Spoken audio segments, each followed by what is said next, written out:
তোমালোকৰ প্ৰথম প্ৰশ্নটো হৈছে দুটা সংখ্যা এ আৰু বিৰ গসাউ এইচ হ'লে সিহঁতৰ লসাগু কি হ'ব? অপশ্যন তোমাক চাৰিটা দিয়া হৈছে। এই অংকটো কেনেকৈ কৰিব লাগে? যিহেতু লসাগু ইকুৱেল সংখ্যা দুটাৰ পূৰণফল বাই গসাউ, মনত ৰাখিবা। আৰু যদি গসাউ উলিয়াবলৈ দিয়ে তেতিয়া সংখ্যা দুটাৰ পূৰণফল ডিভাইডেড বাই লসাগু হ'ব। মানে এফালে লসাগু থাকিলে এফালে গসাগু আহিব আৰু এফালে গসাগু থাকিলে তলত লসাগু আহিব। তো এতিয়া লসাগু দিছে, আমাৰ সূত্ৰটো এইটো, সংখ্যা দুটাৰ পূৰণফল, সংখ্যা দুটা আমাক দিছিলে এ আৰু বি, ইয়াত সেইকাৰণে এ পূৰণ বি দিব লাগিব।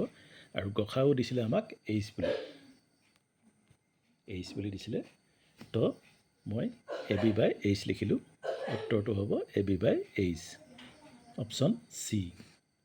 ইয়াত চি অপশ্যনটোত এ বি বাই এইচ আছে। 2 নম্বৰ প্ৰশ্নটো হৈছে, যদি k x square plus 2x plus 3k দ্বিঘাত বহুপদৰ শূন্য দুটাৰ যোগফল ইহঁতৰ পূৰণফলৰ সমান হয়, তেন্তে কেৰ মান কি হ'ব? চাৰিটা অপশ্যন দিছে। এই বহুপদটোলৈ চোৱা, k x square plus 2x plus 3k। ইয়াত এক্স স্কুৱাৰ আগত সহগ কে আছে, এক্সৰ আগত 2 আছে আৰু শেষত 3k আছে। তেতিয়াহ'লে আমি এ বি চি পাই গ'লোঁ। এ মানে কে, বি মানে 2 আৰু চি মানে 3k। এইকেইটা ইয়াৰ পৰা লৈছোঁ। এতিয়া শূন্য দুটাৰ যোগফল মাইনাছ বি বাই এ বুলি জানো আমি। এতিয়া মাইনাছ বি মানে ইয়াত -2 বাই কে হ'ব, এৰ মান কে।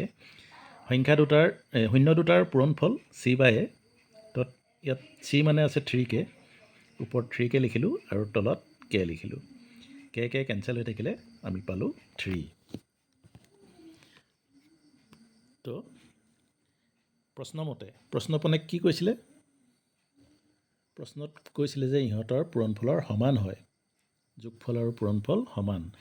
তেতিয়াহ'লে আমি লিখিব পাৰোঁ -2k = 3। এইকেইটা ইয়াত দেখিছানে? -2k, এইটো -2k, -2 বাই k আৰু 3, এই দুটা তাৰমানে সমান বুলি কৈছে।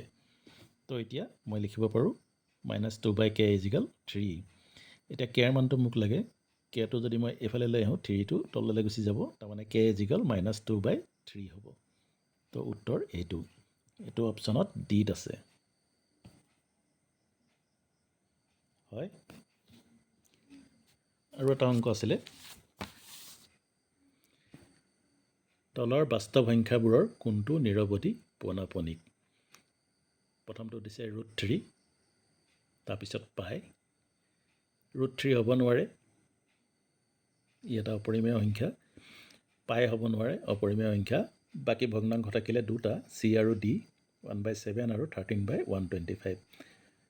1/7 আমি জানো যে ভগ্নাংশৰ হৰটো এই কণ্ডিশ্যনটোত থাকিলে 2m/5n, এই কণ্ডিশ্যনত থাকিলে মানে পৰিসমাপ্তি হয়। তেতিয়াহ'লে 1/7 তলত 7 আছে, 7টো এইটো আৰ্হিত নাই, গতিকে ই হ'ব নিৰৱধি পৌনঃপুনিক। 2 থাকিলে এইটো পৰিসমাপ্তি হ'লহেঁতেন, তাত 5 ওলালেও পৰিসমাপ্তি হ'লহেঁতেন। ইয়াত কিন্তু 7 আছে, এইকেইটা নাই, গতিকে এইটো নিৰৱধি পৌনঃপুনিক হ'ব। এনেকুৱা শ্বৰ্ট কুৱেশ্যনবোৰ পৰীক্ষাত আহিব, তাৰ কাৰণে তোমালোকে সাজু হৈ থকাটো দৰকাৰ।